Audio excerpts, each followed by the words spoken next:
អូនណាជីវិតកំសត់អើយរាល់ថ្ងៃល្វីងចត់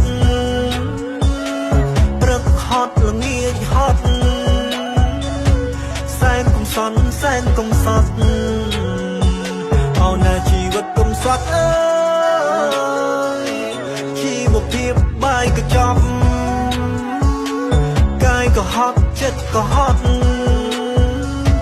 ពេលរាត្រីក៏ដេកមិនស្ងប់រាល់ថ្ងៃយកកំណត់ផ្លាស់ប្ដូរនឹងលុយដុល្លារកម្លាំងនឹងយើខ្ញុំប្ដូរមិនខ្លាចរអាកម្រៃតិចតួចឲ្យទៅបានដើម្បីគ្រួសារបន្ទុកគុណទ្វេរលុយមកបងអង្ការស្ទើរតែអួដើមក៏តែមិនហ៊ានស្ដី5នាក់ណា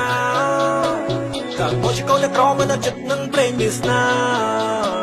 ព្រោះឆ្កល់មួយថាសុភមង្គលខ្ញុំនៅ